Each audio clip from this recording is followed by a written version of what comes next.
Game number one, live odds, sportsbookreview.com. This is the Quick Lane Bowl from Detroit. Maryland against BC. Maryland is 2.5, 43.5 the total. Both coaches are friends. Their families are friends. They're on the same staff at Florida in 2010, so no rub it in this one. And Teddy, we finally get two teams from Power 5 conferences, but it's 6-6 against 6-6. Yeah, exactly. I mean, it's the first bowl game of the entire bowl season featuring a pair of Power 5 conference games, and neither of these teams were particularly good this year. And of course, we talk about bowls. We're always looking about what teams did away from home.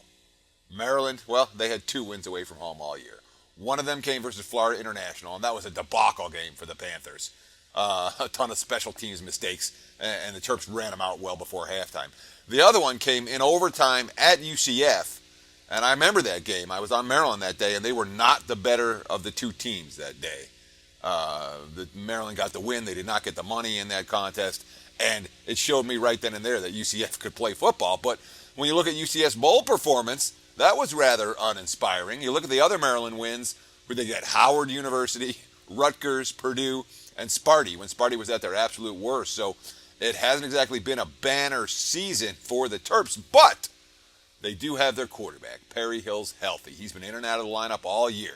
4 different quarterbacks have gotten playing time for DJ Durkin, but the offense moved the football much, much better with Hills behind center. Then you have Boston College and all their issues the last couple of years on offense. Good story. They were 3-9 last year. Look at their wins. UMass, Wagner, Buffalo, UConn, Wake. The signature win at NC State. What do you think of the quarterback play with BC?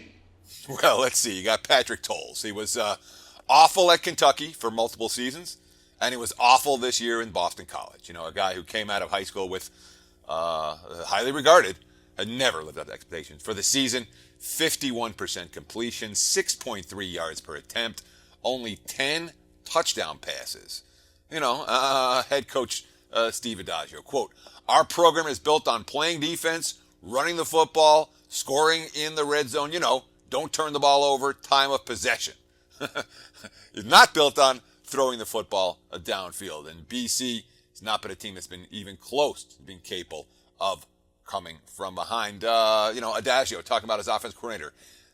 He's really helping us develop our throw game right now. And I kid you not, that's what he said, our throw game, which we really need to develop, and we're not there yet. Yeah, no kidding, BC. Man, watching this team, when they try to step up in class, Paulie, wasn't pretty at all. Oh, horror show. Throw that graphic up there. Look at this. Stepping up in class against Virginia Tech, plus 6.5, lost 49-0. Clemson getting 7.5, lost 56-10. Louisville getting 24.5, lost 52-7 in the Florida State game, catching 21. They lost 45-7. And the Terps have the players at the skill positions to give them problems. Yeah, and that's the one strength that Maryland has that's been a problem for BC. BC is built on playing stout defense at the line of scrimmage.